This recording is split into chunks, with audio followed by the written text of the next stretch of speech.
everyone, it's Mike and Dennis from Two Sides of the Same Convo.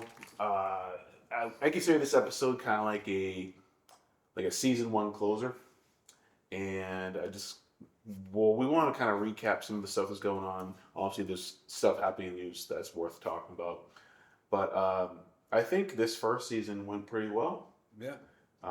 There's definitely a lot of things to learn as we went through the process, and I think for the upcoming season, there's definitely some optimization that could happen to improve things. Hoping that maybe we'll get more resources to build out the production. Um, that's more on the technical side, and then the other side of it too is we've had all these different guests, and I think it's important to clarify that even though we're bringing on guests, the show is about perspectives, at least in my mind. Mm-hmm. So like when we bring on guests, they they're people that we're acquainted with, and they provide a perspective of their own, and then we kind of apply our own to that. And as a result, we get different conversations that they themselves may not have with other people in other podcasts and other interviews. And I think personally, some of the people that I've seen um, that we've had that they've been on other like podcasts, whatever, they have completely different conversations. It's almost like it's very structured, um, and it's like in those interviews they have some sort of like motivation towards trying to get certain things out. Whereas we're just having a conversation, and then certain things happen to come out that we didn't plan on, and it's like to me it's like new information. I don't know. Is that how you feel about these conversations so far? Yeah, I mean, first off, thank you. Like I don't think people understand the the work we do outside of here, right? Because you wouldn't know. You would just be like, oh, So right now, it's really me and you. That we do all of this, but then the post and the pre and all of that stuff we're doing as well. I think to your point about the difference between seeing people on our platform versus other platforms. Yeah, I think it's a completely different conversation because I think people have respect for us so far, right? Like the people that we've brought in do know us. Um, I have a history and you have a history, and I think that plays in Yeah. to our dialogues because most of the people, I think, even their presence on our platform has been a show of support. Yes.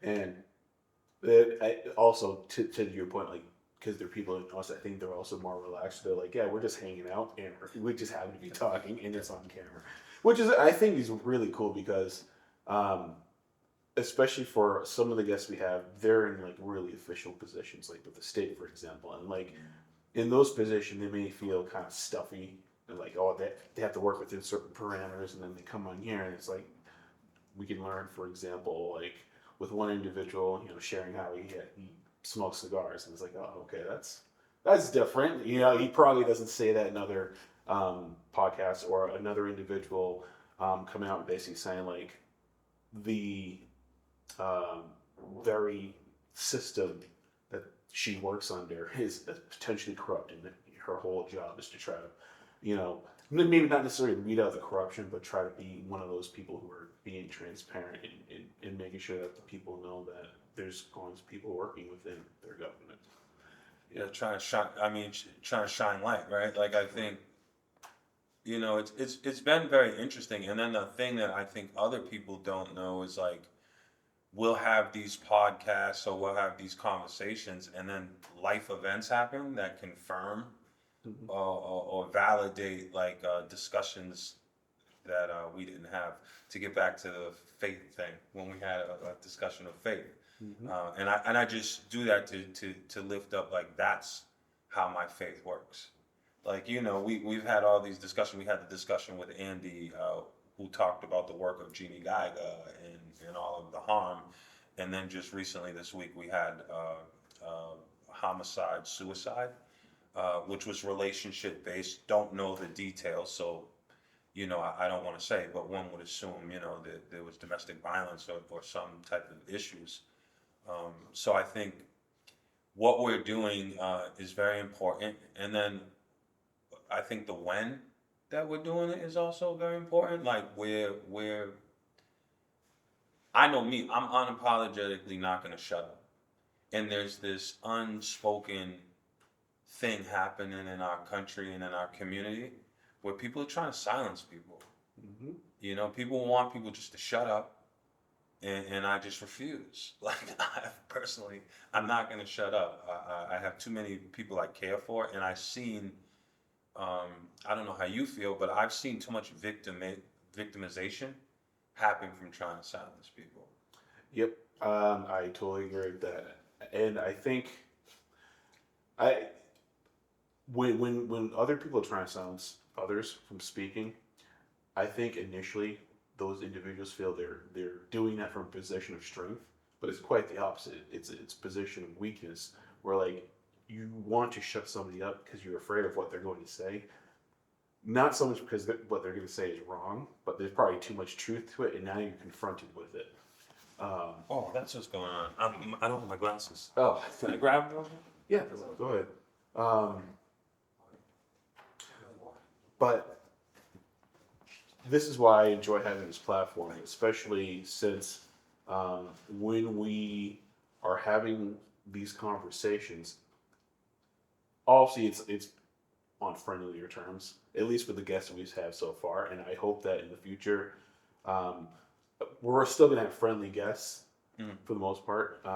And I say for the most part because I think one of the things I would like to do in the future is maybe even reach out to people that we don't necessarily know but would love to talk to. Yeah. And hopefully they're interested to want to be on this podcast and have those conversations. But you know, let's assume that we're in a conversation with somebody who does not share maybe our values or opinions, or not that they have to, but like they're so oppositional, like they're almost aggressive about it.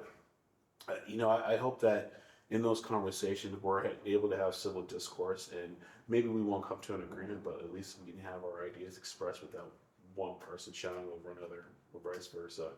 Um, because I that's not the platform I would want to try to support.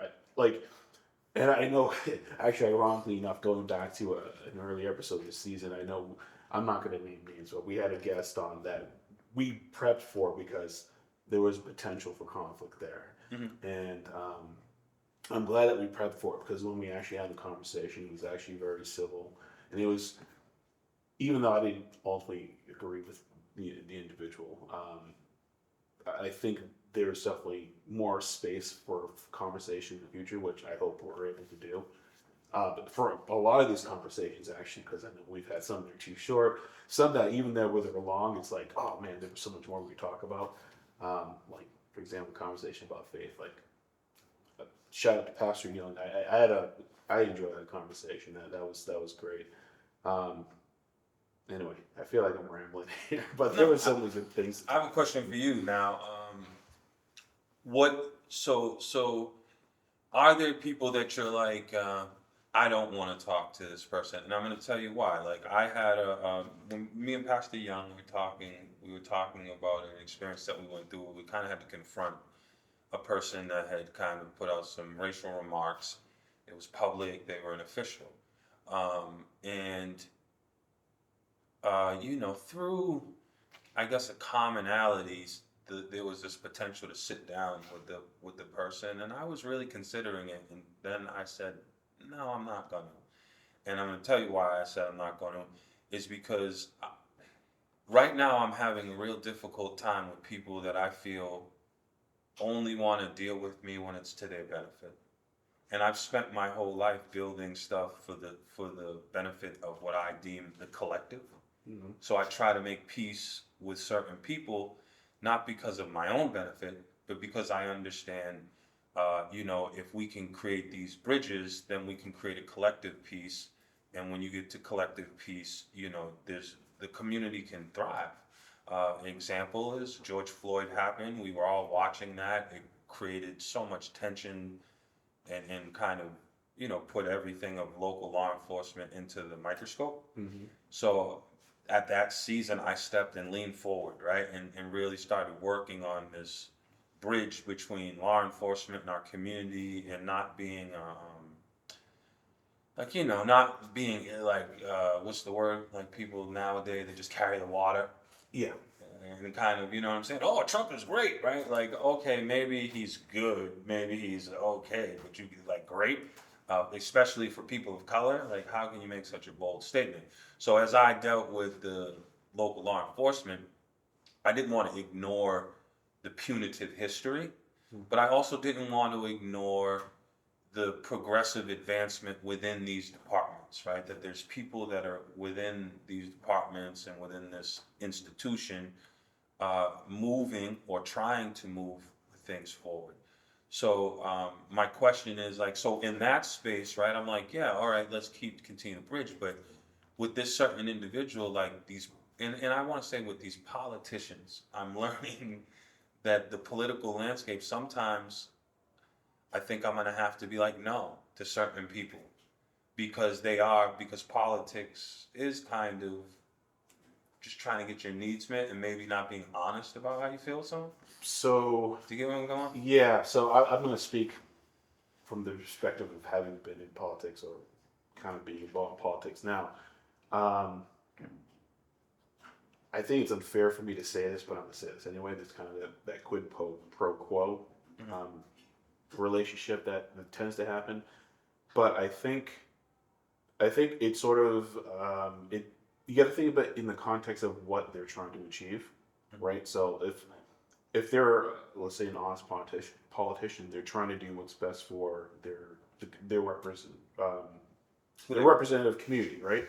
So if they're doing what they can for their representative community, well, yeah, the kind of the interactions they're going to have are going to be to the benefit of that community. Yeah, it's going to look like quid pro quo, but it should be with a positive angle or spin to it, right?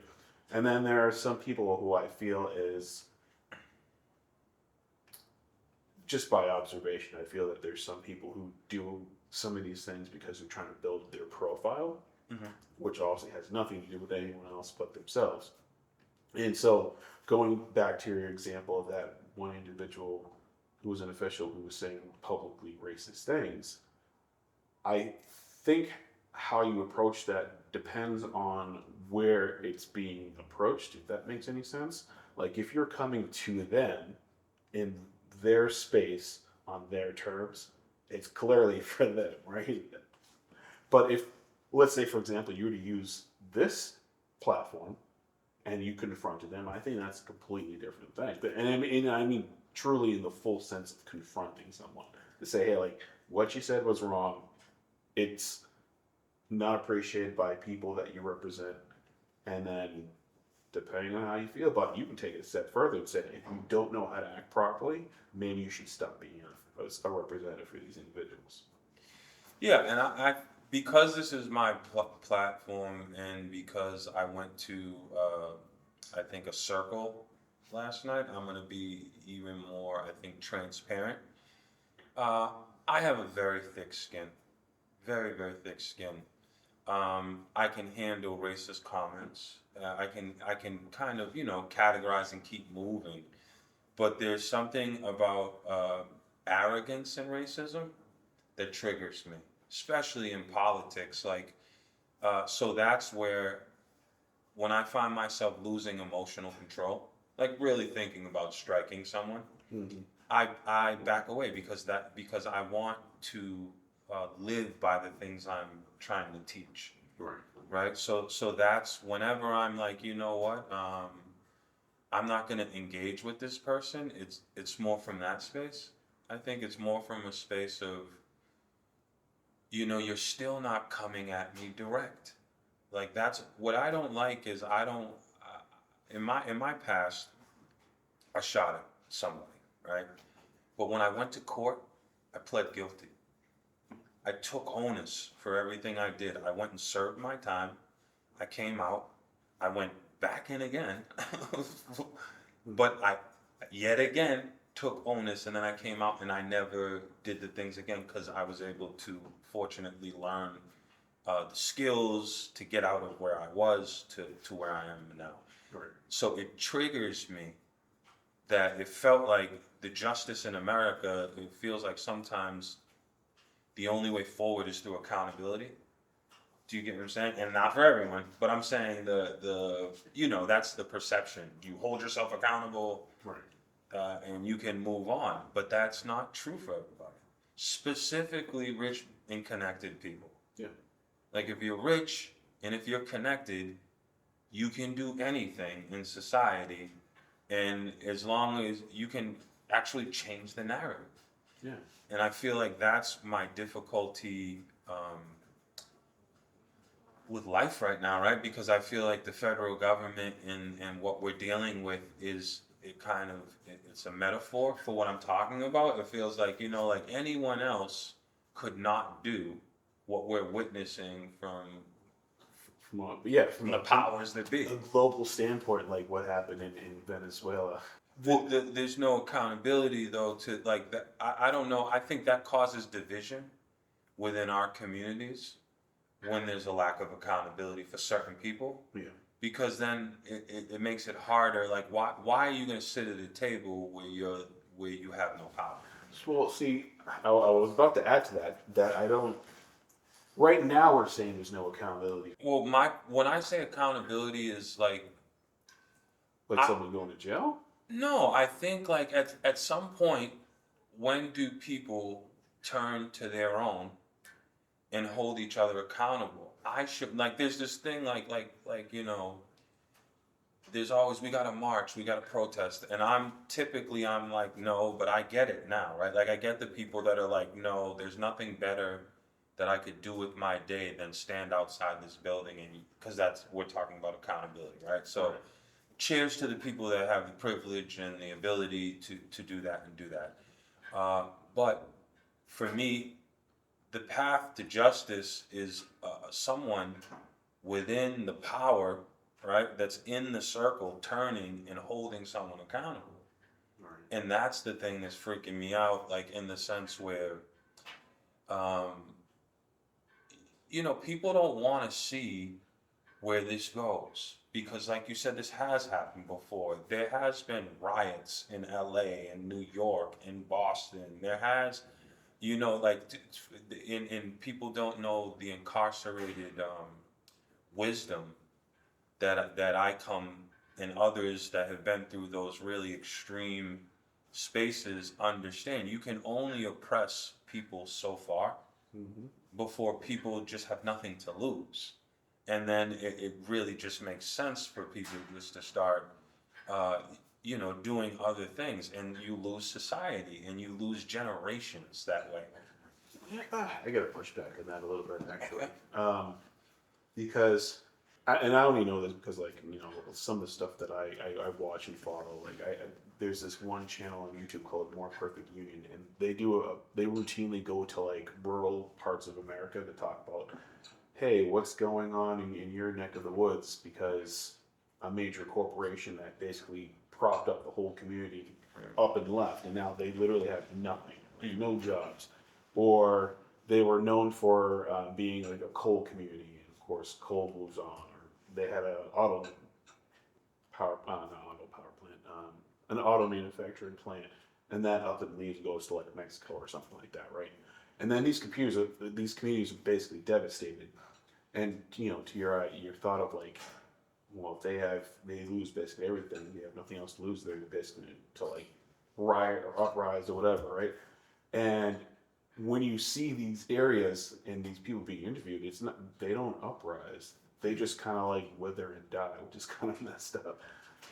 But there's some that probably have resiliency. What I'm talking about is so I guess I'll share a prison story, right? We did a work stoppage when I was incarcerated, meaning all of us decided we just weren't going to work in the jail. And that's called under the context of the guards, you're inciting a riot. Mm-hmm. But what we were fighting for was contact visits. Where we were at, there were glass visits, separation, more gym time. The facility, everything was terrible, right? More time out of our cells, all of this stuff, and it had been basically, if someone on the opposite side of the prison did something, that was a mark on the whole prison culture, locked the whole jail down. So after you're locked down, think about when it's a punitive approach. We're gonna lock you down 24 hours a day, every time something happens. Eventually, guess what people say? What else can you do to me? Do you get what I'm saying? Like, what's the point? So I'm not talking about like a company up and leaving. I'm talking about like punitive, trying to enforce people to do your will. If you have cops running around with sticks in impoverished communities, which has been done, beating up, oh, these kids are gang members, let's run out and harm these kids. You're actually you're the teacher of violence. You're actually bringing these violent practices into communities where there wasn't a violent construct. There was, but it wasn't as scaled Right. as it is. And that's my fear of right now, what I'm talking about. The federal government is trying to, it feels like it's trying to put everyone into a category of how they should be. And if you don't operate in that category, there's a punitive response, Right. right? Like, we're going to take your job, we're going to do this, we're going to do that. And what I think people don't realize is as you keep attacking people, right, you're building a bunch of opposition. You're building a bunch of people. Yeah. Yeah, I know exactly what you're saying, but what I was trying to say is, and I should be more clear about it. Not everyone's affected in the same way. And even to the point of what you're saying, that this administration seems to be heading people towards acting in a certain way and manner. They're not applying those set of rules to everyone equally. Correct. So, for example, one of the things that happened, obviously, we heard all these places saying, "Oh, the government said we don't want DEI," and then they kind of forced the private sector to kind of follow along. That primarily, like in the federal government, as an employer, it primarily affected Black women, and just for everyone who is hearing this, it's not because Black women weren't qualified for these jobs. They're actually highly qualified. It's just DEI finally opened up the doors to them. So you had all these people with bachelors and masters and even doctorates finally getting jobs, finally getting recognized for what they're doing. And then the federal government says, we're going to get rid of all these things and then arbitrarily fire a whole bunch of super qualified individuals.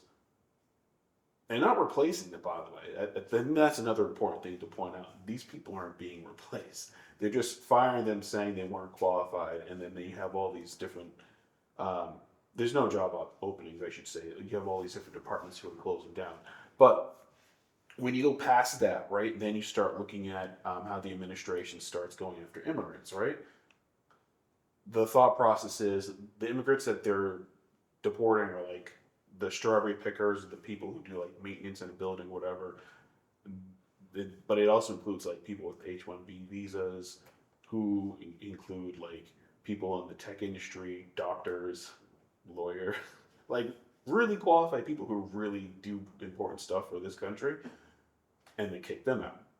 And they're not just brown people too, and there's people from Europe too. They're kicking out Australia, Canada, kicking them out. But then when you look at what happened in the agricultural space, right? You have all these farmers who were essentially making crops. And a lot of people don't know this, but most of our crops are exported, not kept domestically. So they were exporting to like China, South America, I'm trying to think what else, Europe as well, right? And for example, when they put when the Trump administration put tariffs on certain crops, and then the Chinese made retaliatory tariffs, and then also said, hey, we're not going to do trade for soybeans, for example, that devastated this agricultural industry that's primarily predominated by white males. And then what's the different outcome compared to the other things that have been happening? They announced the bailout eventually. Mind you, the bailout is a third of what these people need, and many of them are still going bankrupt, and the tariffs still exist. But they did receive some remedy, right? So it's not like everyone's experiencing this situation where they're being forced to fit into a box. It's just select groups. So going back to my example about what I've seen in what they've done in More Perfect Union in documenting all these rural parts of America.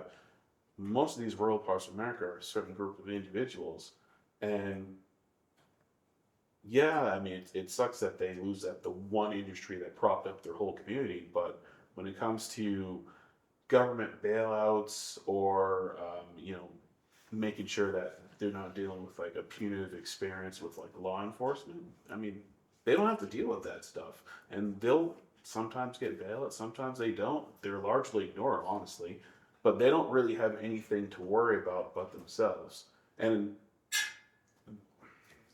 I don't want to say something insulting, but for lack of better words, I mean, they don't seem to have the intelligence or even the awareness to understand that the way they're being impacted is happening to other groups of people. And if they realize that they're all kind of in the same group, they probably would uprise. But for whatever reason, they feel they're different. Some comedian said that, the whole point, I think it was George Carlin, yeah, that said like the point of poverty is to keep the working class people terrified of being homeless, right? So I've heard someone say, yeah, that it's a mechanism. My thing is like I guess what I'm always looking at is like, what is people's capacity to deal? And I think like that's what's infuriating me. Like I'm watching, I feel like our government is prodding community to be violent. I think they're trying to worsen the conditions to get back to a place that justifies the where it was going before. Like we saw a lot of militarization to our local police departments, tanks, and how do we arm people and over police, and that was kind of the direction, right? Versus like in Massachusetts, I can speak here.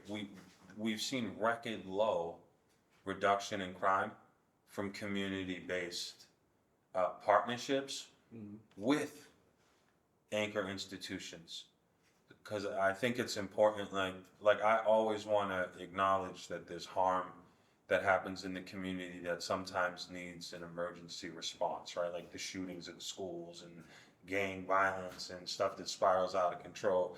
You definitely need a more of a tactical type of element in police departments. So I'm never going to act like you don't need that, but to act like it has to be as robust, comprehensive, and like that's the that's the only way to deal with stuff.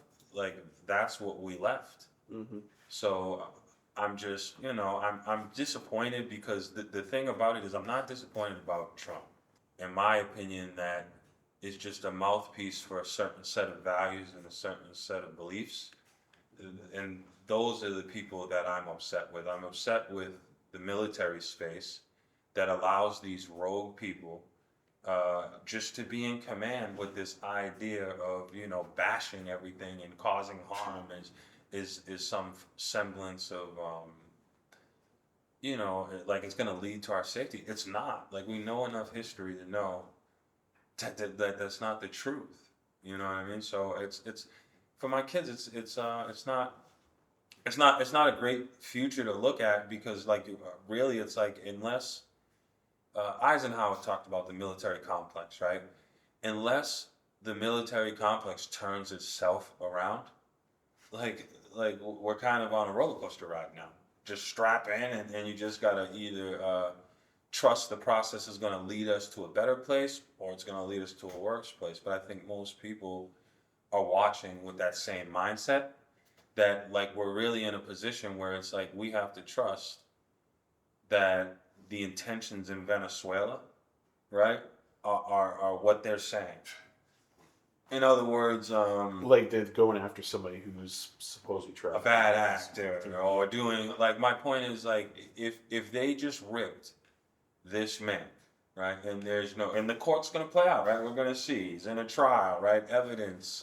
We're gonna see, just like we saw with the P. Diddy thing, right? But with the P. Diddy thing, like I felt like it was an overreach from the RICO and all of that stuff. Like clearly he was doing things that were not what you would expect from him, right? From what we've seen from him. So clearly, some of the stuff was like, okay, wow, but was it criminal to the intent of the coverage and all of the stuff? Like, was P. Diddy the head of Hollywood pedophilia and all of these things? Was he the main, like, is that, you get what I'm saying? I think the short answer to that is probably no.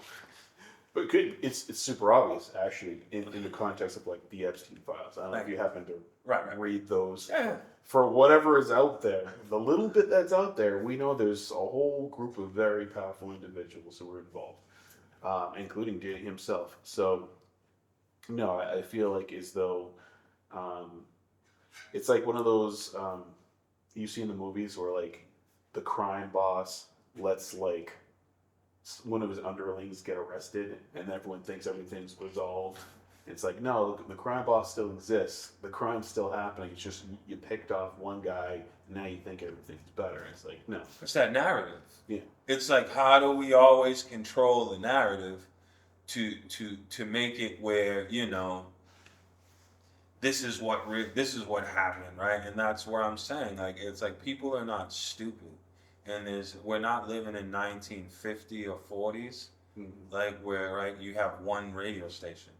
There's people that are in our communities that are more well traveled than federal agents, more brilliant than federal agents, right? Like, so the whole concept of that we're going in is going to define our future, you know. And I just know that and that's why I'm not going to be quiet, because it's like, you know, we're at a place now. Why I have the ability to speak, why I'm still alive, right, and on this earth, I'm going to advocate for my family, for my kids, and my community, and I would do that to death, you know. And I think like that's the hard part, right? Like for me, I watch a lot of people that muster courage, like because they don't know what I stand for this, or what I run. Am I a coward? Am I not? If there's one benefit of growing up in ghettos and growing up in violent communities, is that you have to understand that stuff way earlier. You get what I'm saying? Like I never desired to shoot at people. But there comes a point in your life where you either got to step up and stand on what you believe in, because no one's going to come to your defense or not. And I'm that guy. I've always been that guy, and it's not going to shift now. The difference is, you know, there's no criminality and all of the stuff, but it's very interesting that when I was on, I guess, you know, that time when I was someone that harmed community, it felt like the support was way more than when you're someone that's opposing violence and you're seeing impact and seeing children go to college, seeing children be successful. I think it offends the construct, because you never realize that as Jaylen Brown becomes the #1 star, that means Jason Tatum is not. Right, and those are the things, like, right, like for the Haverhill High School team to have the best players out there, those players might not be the richest people or most influential people's kids, and that's what I personally see in this community, and not just Haverhill. I'm saying in the world, when powerful and influential people don't get their way, they're little whining babies. And they want to destroy everything around them, and nothing's perfect until their fairy tale of what should be for their life is right. And then the other thing that I've kind of witnessed is, and I'll ask you if you've seen this, like you talked about it before, like when the whole production is over, when the parents did everything they could and did all those things, and the kid turns out to be a rotten human being, right? Then it's society's fault. Yep.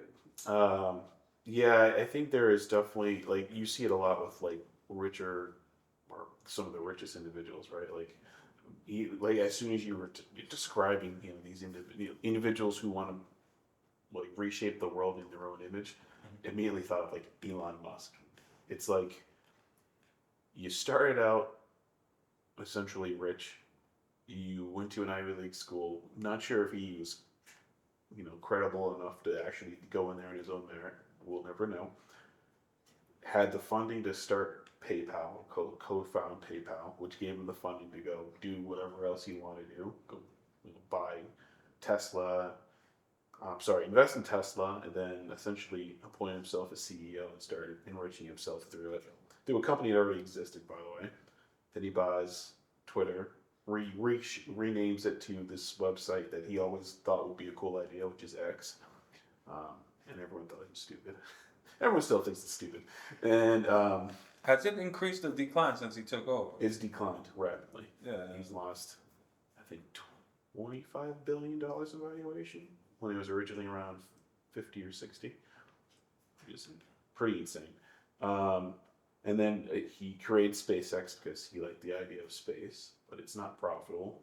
It's actually propped up and funded by the U.S. government. So for those of you who are Elon fanboys, What is the love for him though? Like where do you think, like you think it's the like the tech guys, and where is his fan base? I think his fan base is with, I mean, once again, for lack of better words, like the kind of like the geeky nerdy person who, and not like the smart geeky nerdy person, like the geeky nerdy person who's like not really great at anything, but when they find that one hobby that they're really good at, it's like it's that particular hobby doesn't necessarily appeal to a whole lot of people, but they want people to appreciate it. And Elon's kind of like the same way, except he actually has the money to be all extravagant about it, right? Like he likes the idea of robots, so he spends millions and millions of dollars getting other people to develop robots for him. He can be like, "Hey, look, I made robots."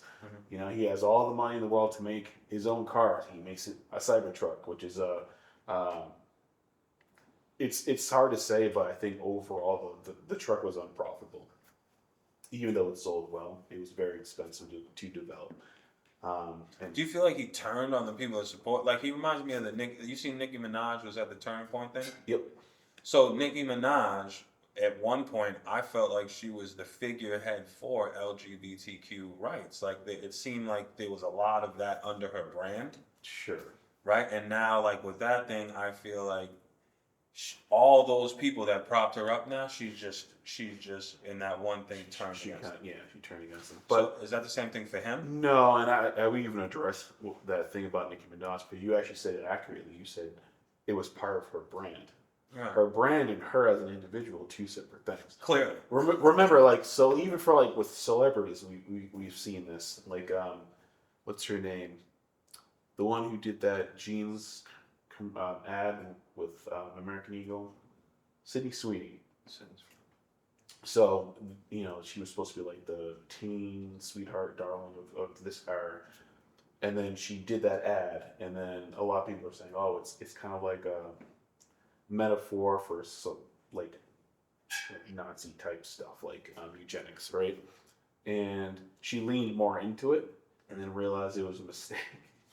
And then she lost all her, she lost her manager, her press crew, whatever. What do you call it? Not press crew. What do you call it? Marketing, advertising. Yeah. I don't. PR. Publicist. Yeah, there we go. Publicist. Yeah, she lost all of that stuff, and then she's been trying to recover from that. Right. But it also turns out she's not a good actor. Wow. I know she's in Euphoria, and for those of you who like Euphoria, good for you. But is she still getting work? See, because this. So the thing is, she is, because she's supposed to be the teen sweetheart, but like she's failed so many times, and that she ruined her image based on her sharing her actual opinion about things, saying, "Yeah, I am perfect," and the audience let her know, like, "Hey, we see who you are." And Nicki Minaj is like the same way. From what I understand, Nicki Minaj already had feelings about the LGBTQ community that were negative, but her branding made her favorable. And then what happens? Her sales go up. right? So then she maintains that. That's the whole thing. And then she goes to Turning Point USA and says all the things that she really wanted to say, including about, people of color as well and immigrants. She is one as well. Right. And acts like she's not. I've seen a bunch of people like with a petition. Yeah, 70,000 people have already petitioned her to be deported. She That's lost a $10 million, not $10 million, sorry, 10 million member social media um, profile. Mhm. I mean, she had to get off because people were like, we didn't know you were like this, and they were just upset, Because, like you said, the branding's separate from how the individual is. And then when you go back to Elon Musk, Elon Musk has basically been the same way for the most part. It's just he cozies up to the people who have power and money, right? So a lot of people like to point out, oh, he used to cozy up to Obama. Yeah, those SpaceX and Tesla contract funding you get from the United States government, that's from him cozying up with Obama. Mhm. Next, the Department of Energy is like, yeah, we'll give you some money to fund your project. He's doing the same thing with Trump. There's no surprise there.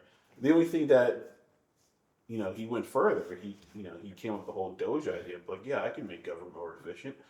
There's nothing that he's done in his whole business portfolio that proves he knows how to run a company and run it well. So the fact that he did Doge is actually pretty laughable. But hey, he's a popular person. Trump liked him. Let him do it. Yeah, like I feel like here it's different, right? Like you're right. We gotta have people. We probably gotta have people here that sit in a different ideology that are fans of these people, so we can kind of try to understand it.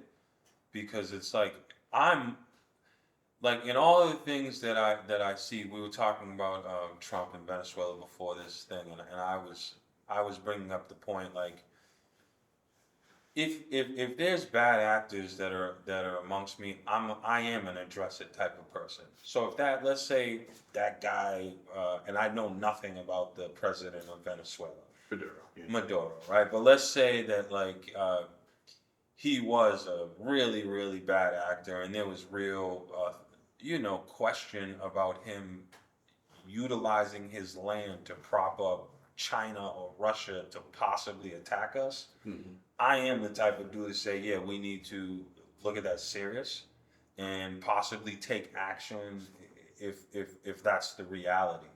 The problem is, for me, I can't trust my government right now. There's so much misinformation. There's so many moving parts, and there's so many like just point blank contradictions that I have no faith whatsoever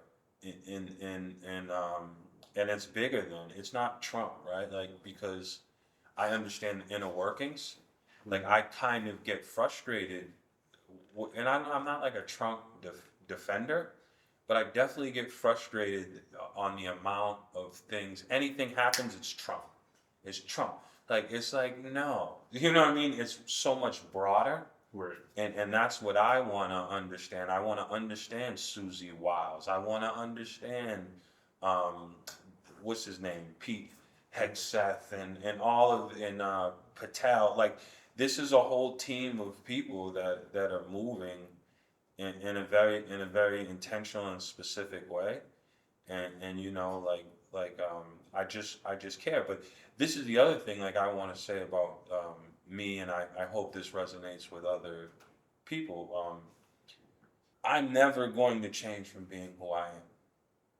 I do not want to be out in the streets like back in the Boston Massacre days, like where people had to literally stand up against these people that started military actions against people. But I will, like, you know what I mean? Like before someone comes and kills my children, or before it gets to that point, I will defend myself, and I'm praying that our military, because this is the other thing.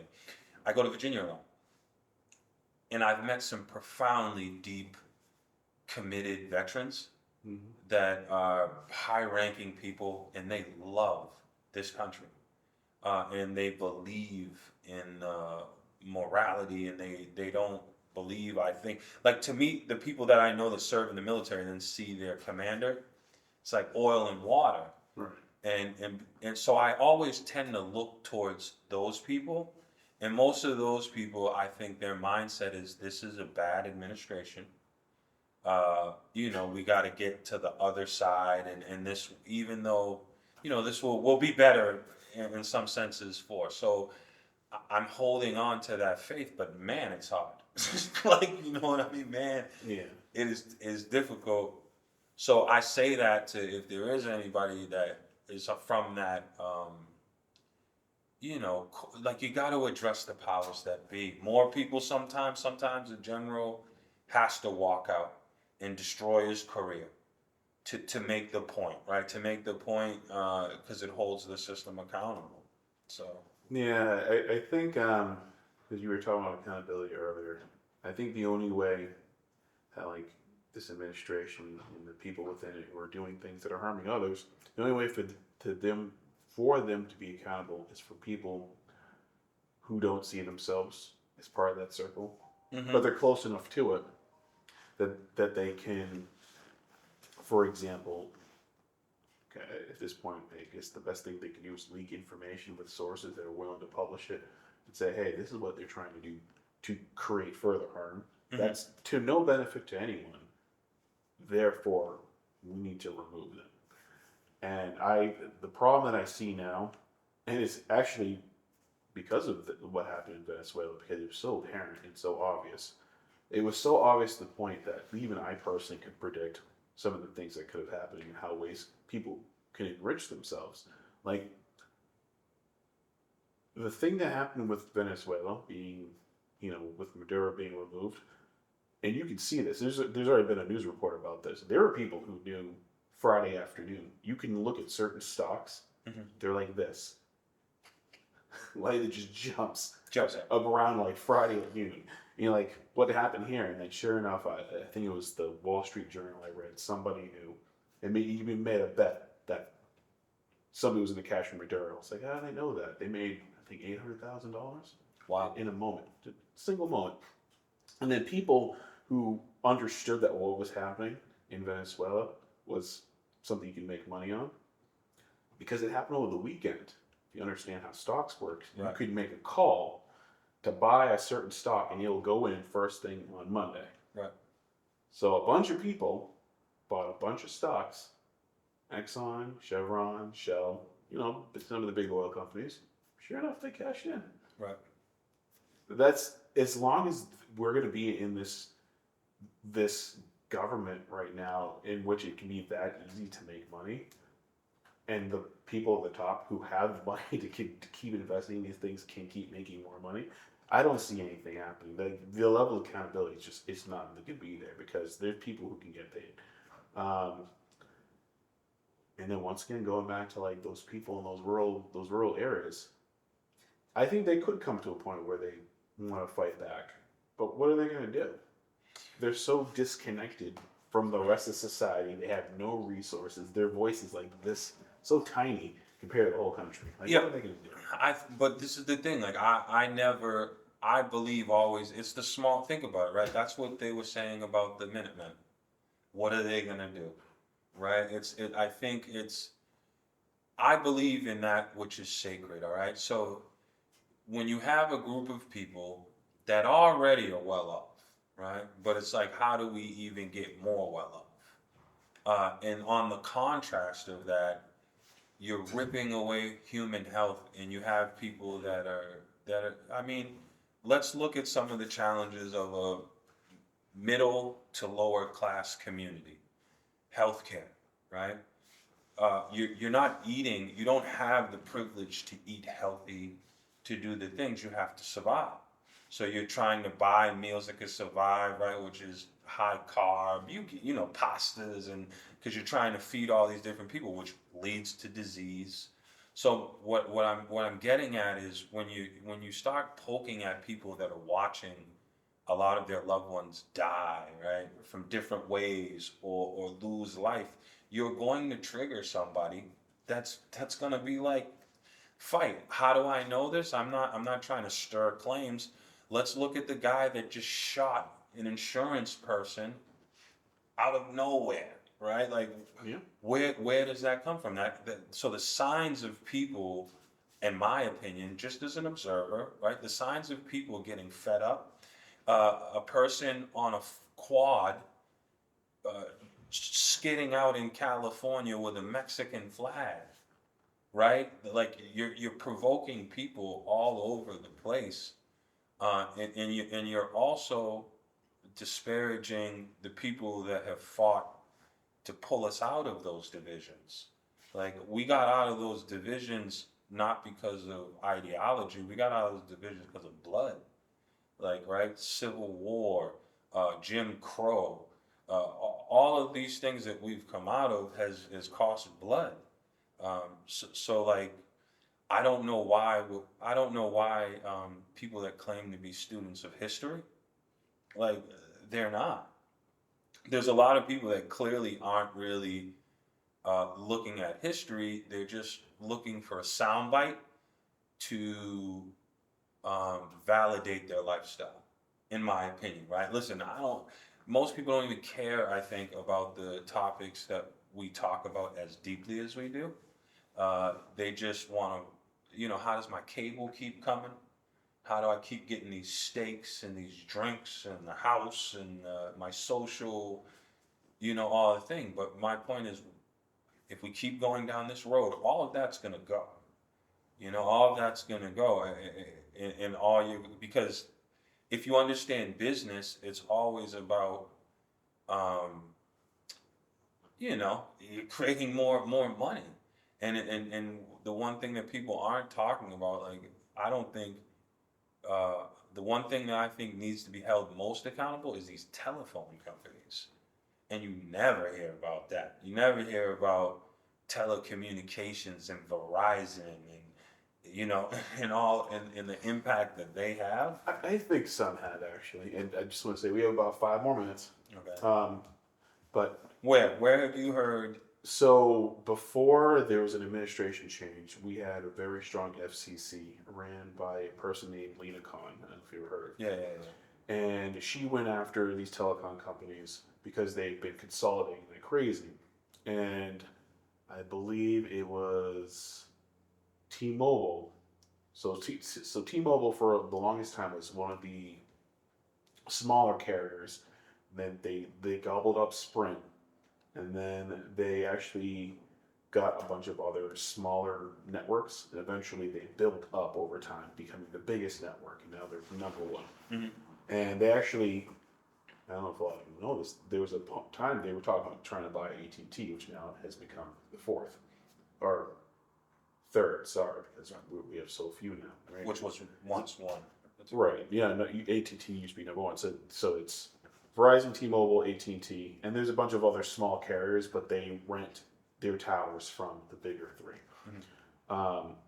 And she basically was like, no, this can't happen. We can't have them combined because if they keep consolidating, we won't have any choice. And then we'll be at a point where communication will be basically held hostage, from those who can't afford it. And we're seeing that actually with mass media right now, with the consolidation of Paramount and CBS. And then Paramount is actually in a big trying to take Warner Discovery from Netflix, right. Which even in itself is not a great situation, but if we want somebody to win, we want Netflix to win in this fight, unfortunately. Right. But even that consolidation is not great. But in terms of the idea of, like, well, there's two things, right? I'll end on these 2 points. I think one, if you, for people who say they study history and they try to apply it to today, I think the one thing that people tend to always forget is that today we are more individualistic than ever. Yes. And there's no way around it because our society is developed around that. Like, we feel as individuals we can do anything because, we can have our own phone in our pocket and we can create our own personality. We can do our own work independently, as independent contractors. If you need food, you could just order it up on Grubhub or whatever, or you can get your own ride through Uber. You can get your own supplies through Amazon. Like, people feel like they can do all these things by themselves, but if it no longer becomes profitable for a company, you will be taken out of that equation. Perfect example, and this is happening literally right now. We've all heard about AI, and AI, of course, is For those of you who don't understand it, AI is being developed for businesses so businesses can do things easier, and that means in some cases cutting out people. This is just it's very similar to like when manufacturing became big. So people who used to do stuff with their hands became replaced by machines. So one of the things with AI is that it requires a lot of resources. It requires a lot of computing resources. It requires a lot of Maintenance. not maintenance. It requires computing, a lot of memory. You need enough space to consolidate and compile that data and calculate it, and whatever else they do with it. You need a lot of electricity. You also need a lot of water to cool these things down. And we're seeing literally all over the country, you have data centers that are popping up, literally soaking up whole rivers. You see data centers who are making our electricity bills high because they are the greatest consumer and they've increased the demand so much. In the computer space, computer memory has gone up 300% because all these big AI companies have bought up all the memory because they know they need that for their devices. Computing. In the world of computers, we have things called GPUs, or graphical performance units, or processing units, I mean. They can be used for generating graphics, but they also can be used for what's called general processing computing, right? Which can be used for AI. And because all these companies want to do AI, they've scooped up all of those. So now there's even rumors saying that, well, there's no need to give consumers all those parts anymore because AI can do all of it, and we're going to have data centers. There could be a future where now we're going to rent our computing capability from a major company. So we don't need to have like a powerful computer at home. Like someone like myself who likes to do video editing at home, I may not have to rent that service. Which you already have some semblance of that too. Like Right. if you have like Adobe, like your whole software suite is technically on the cloud. Right. That's the future we're heading towards. And if we feel that we can continue being individuals or being individual consumers in this space, it's not going to work. We have to learn how to come together as community, and we need to, I don't want to say look past our differences, but be able to acknowledge our differences and look at them as assets, not like adversarial like qualities. And I think that's the only way we'll kind of get out of this situation. And I'll give you the last minute or two for final words. No, I just want to thank everyone that's kind of supported us for this initial year, for our inaugural Two Sides of the Same Convo, and I'm excited about 2026.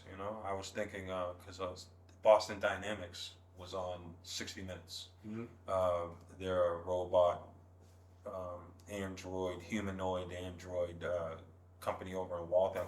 So I was thinking we gotta go over there probably, right? Or try to, because that would be really interesting. Reach out to my contact. There you go, right? And then we're gonna continue to do guests, but we are going to intentionally make sure that we're coming back to keep the audience in the loop. Yeah. So just want to say thank you to all the guests, right? All the guests that have been here for the initial year, and we look forward to this continuing to grow. Yeah, and we'll see you guys next episode. Yeah, real quick. Yeah, thank you everyone for the support. Thank you for all the guests. Thank you for watching. Definitely like, subscribe, and share.